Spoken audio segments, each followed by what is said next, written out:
2 Maccabees chapter 12. When this agreement had been reached, Lysias returned to the king, and the Jews went about their farming. But some of the governors in various places, Timothy and Apollonius, son of Gennaeus, as well as Hieronymus and Demophon, and in addition to these, Nicanor, the governor of Cyprus, would not let them live quietly and in peace. And the people of Joppa did so ungodly a deed as this. They invited the Jews who lived among them to embark, with their wives and children, on boats that they had provided, as though there were no ill will to the Jews, and this was done by public vote of the city. When they accepted, because they wished to live peaceably and suspected nothing, the people of Joppa took them out to sea, and drowned them, at least 200.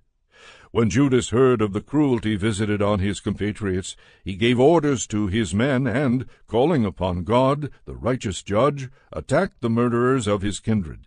He set fire to the harbor by night, burned the boats, and massacred those who had taken refuge there.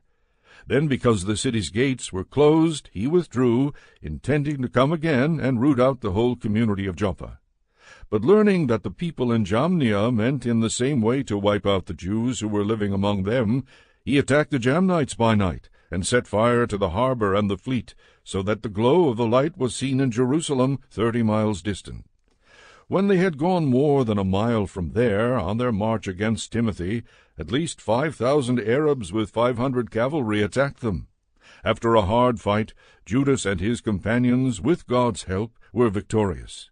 The defeated nomads begged Judas to grant them pledges of friendship, promising to give him livestock and to help his people in all other ways. Judas, realizing that they might indeed be useful in many ways, agreed to make peace with them, and after receiving his pledges they went back to their tents.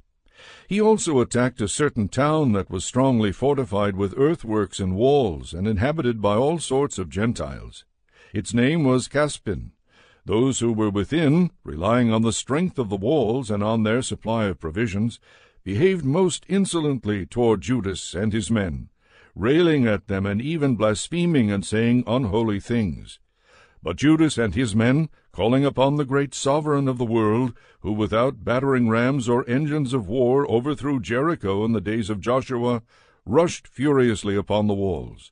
They took the town by the will of God, and slaughtered untold numbers, so that the adjoining lake, 1/4 mile wide, appeared to be running over with blood. When they had gone 95 miles from there, they came to Charax, to the Jews who are called Tabiani.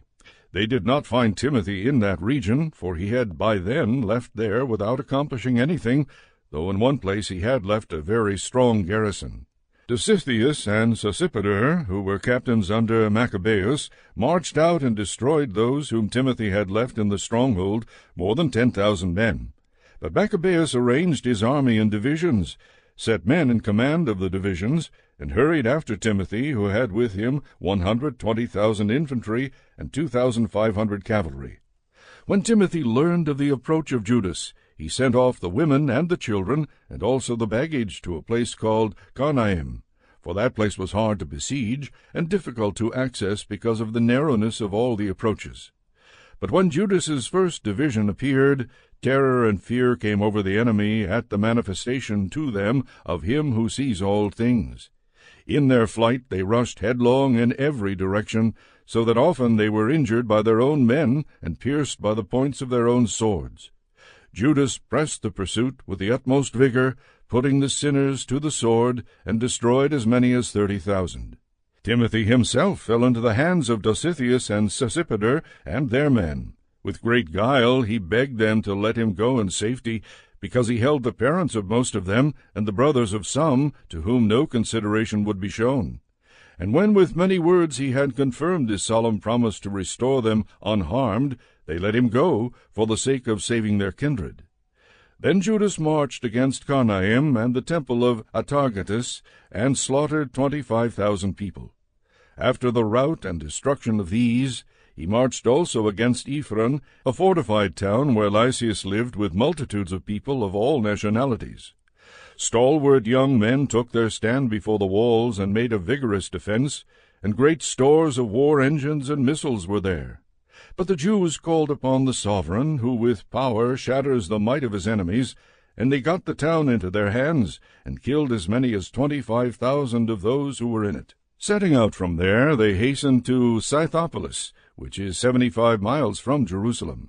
But when the Jews who lived there bore witness to the good will that the people of Scythopolis had shown them, and their kind treatment of them in times of misfortune, they thanked them, and exhorted them to be well disposed to their race in the future also.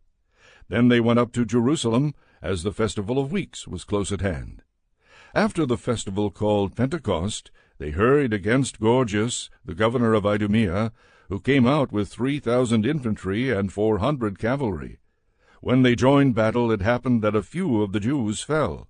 But a certain Dositheus, one of Bechenor's men, who was on horseback and was a strong man, caught hold of Gorgias, and grasping his cloak was dragging him off by main strength, wishing to take the accursed man alive, when one of the Thracian cavalry bore down on him and cut off his arm. So Gorgias escaped and reached Marissa. As Esdras and his men had been fighting for a long time and were weary, Judas called upon the Lord to show himself their ally and leader in the battle. In the language of their ancestors he raised the battle cry with hymns. Then he charged against Gorgias's troops when they were not expecting it, and put them to flight. Then Judas assembled his army and went to the city of Adullam. As the 7th day was coming on, they purified themselves according to the custom, and kept the Sabbath there. On the next day, as had now become necessary, Judas and his men went to take up the bodies of the fallen, and to bring them back to lie with their kindred in the sepulchres of their ancestors. Then under the tunic of each one of the dead they found sacred tokens of the idols of Jamnia, which the law forbids the Jews to wear. And it became clear to all that this was the reason these men had fallen. So they all blessed the ways of the Lord, the righteous judge, who reveals the things that are hidden, and they turned to supplication, praying that the sin that had been committed might be wholly blotted out. The noble Judas exhorted the people to keep themselves free from sin, for they had seen with their own eyes what had happened as the result of the sin of those who had fallen. He also took up a collection, man by man, to the amount of 2,000 drachmas of silver, and sent it to Jerusalem to provide for a sin offering. In doing this he acted very well and honorably, taking account of the resurrection. For if he were not expecting that those who had fallen would rise again, it would have been superfluous and foolish to pray for the dead. But if he was looking to the splendid reward that is laid up for those who fall asleep in godliness, it was a holy and pious thought. Therefore he made atonement for the dead, so that they might be delivered from their sin.